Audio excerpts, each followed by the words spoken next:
In life, everyone undergoes a pivotal change, a metamorphosis that promises growth.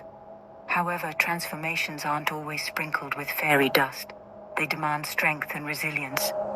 Such shifts come with indicators, subtle signs whispering of the change on the horizon. Recognizing these signs provides clarity, preparing one for the impending journey. While navigating life's pathways, we often encounter unexpected disruptions, especially when teetering on the edge of transformation. Suddenly, long-held agreements shatter. Conversations with loved ones take uncharted turns, spilling into emotional territories once thought secure. At work, established dynamics might get challenged, upending. When you're going through your shift and your transformation, stuff gets moved around very, very rapidly, and things get moved around in a way that's uncomfortable to the ego. That's akin to, I keep on bringing it out, the meteor, and when they even talk about holding space with the Moldavites and the Palladites and all these different extraterrestrial stones, which are just a mirror to yourself, but they create rapid shifts and transformation. So a lot of the old things that no longer serve you, but may be very comfortable, because the ego and our egoic self is a creature of comfort. Humanity has been, more than ever, Western civilization is in a space of creature of comfortism, where any kind of obstacle or challenge,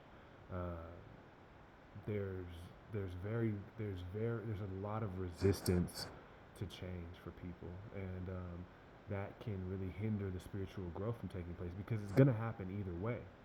It's whether you're going to do it kicking and screaming, or you're going to ride that wave like a pro, like you're doing right now. But it's not going to be. You can make it as easy as possible, but you make it easy by understanding like this, understanding what's going on. So then you have a working basis to have some semblance of clarity as to what exactly you're experiencing. And it's not just, oh, I'm fucking going crazy, or, oh, nobody gets me. No, these people that are being, pushed out of your life, it's for a reason. The people, places, and things that you may have been around for the last 5 years, 10 years, 20 years of your life, they're no longer conducive to what you've become. The energetic match is no longer there. So therefore, they can no longer be around you. And you're going to be moved into a space that is much more conducive and much more in alliance with the new and evolved version of yourself. And at first, that can be a very, very painful process, because you could feel rejected, because the distancing doesn't necessarily even have to come from you doing it. It could be them all making you feel as if you're the odd one out, So it comes in these different myriad of ways. So let's keep it rocking. Previously unshakable beliefs. Identifying these clashes goes beyond spotting disturbances. Often, they act as silent harbingers, whispering of deeper changes brewing beneath the surface. Tackling these head-on, instead of sidestepping them, unlocks hidden narratives of the transformative journey unfolding. Boom. Tackling them head-on instead of sidestepping them unlocks everything. So that's why you face your fears. Every day I face my fears. I ain't never scary, because the fear is just false evidence appearing real. And on the other side of your fear is your power and your strength. And oftentimes a lot of the things that we're afraid of, that's our gift. But the universe hides that in a fear. So let's say that you never really like to talk to people, and you've always been afraid of the public eye and public speaking. You're probably an orator. You're probably a great speaker. But it's a fear of yours that at some point you learn to overcome, and you become that which you fear. You become the embodiment of the fear itself, because it was just false evidence appearing real. So it's always about facing it head on. You know what I mean? Stand tall and take it. And then you're going to break through. And then you look back and be like, man, that wasn't so bad. Why was I so afraid of that? Why? What was so fearful, I could have did that. I could do that, 5 years ago. Face the fears. And you can do it gradually, too. You don't have to jump all the way in. But, take steps towards towards embracing that. Embracing such conflicts not only fuels personal evolution, but also sets the stage for newfound clarity and direction. The uncertainty and the misalignment of clarity is due to the fact that you haven't pushed past the fear, but you have pushed past the fear. I'm just talking to the choir. I'm preaching to the choir right now because you are pushing past your fears. You know what I'm saying? But now you know that once you push past it, you have more clarity because you've been through it. You got to, you know what I'm saying? You got to get to it to get through it. You got to get through it to get to it. So once you get through it, you can look back and be like, okay, these are the steps. So you can actually guide somebody else through it because you've been there, done that, got the t-shirt.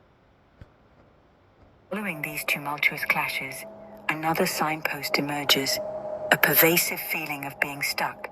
Every direction seems blocked, every step forward feeling like a mile.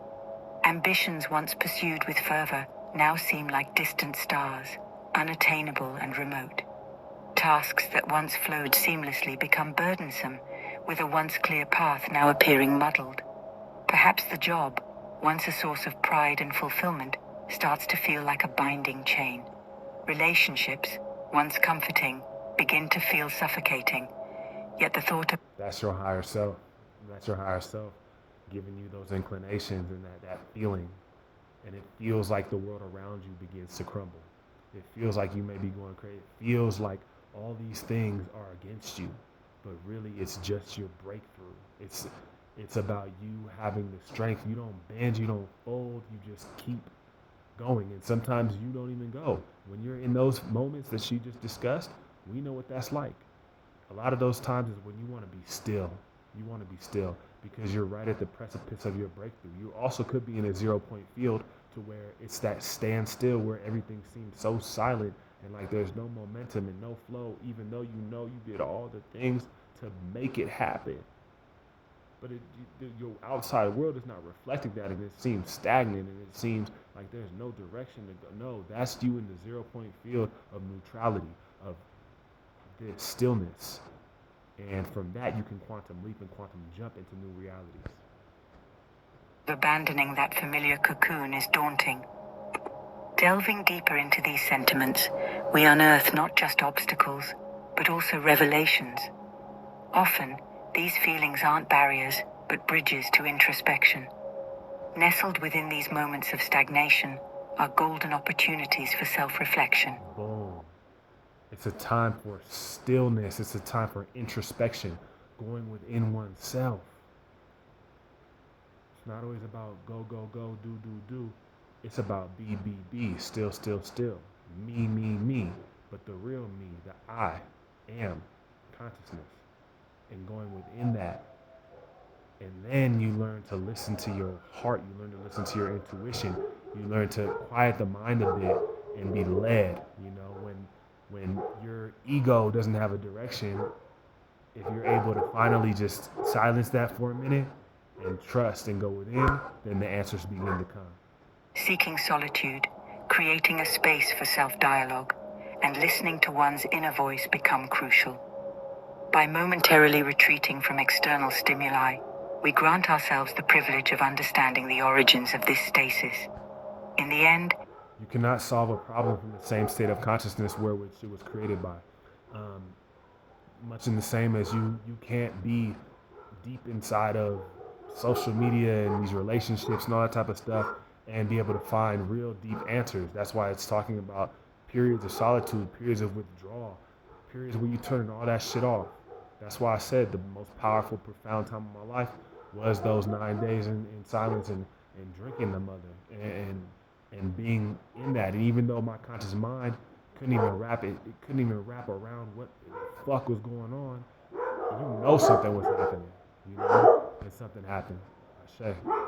These standstills are not roadblocks, but rather rest stops, allowing us to recharge, refocus, and rediscover our journey's purpose.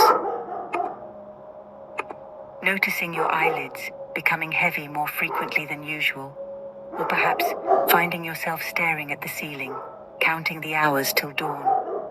Our sleep rhythms, often taken for granted, begin to shift dramatically. Wading through this journey, one might find themselves sinking into deep slumbers, seeking solace in dreams, or conversely, battling bouts of insomnia, with thoughts racing faster than shooting stars. Grasping the essence of these fluctuations requires peeling back layers of mere physical reactions. Diving into long hours of rest might be the soul's way of processing internal upheavals, while sleepless nights could be echoing silent internal screams, demanding resolution and clarity. Turning to calming activities, letting melodies wash over you, or losing oneself in enthralling tales can offer a balm during these unsettling periods. Yeah, at these times you want to be gentle with yourself, and this is a message to myself, because man, I go hard on myself, and realistically, you really want to just be gentle with yourself. Be gentle with yourself. Love yourself. Be extra patient with yourself. You know what I mean?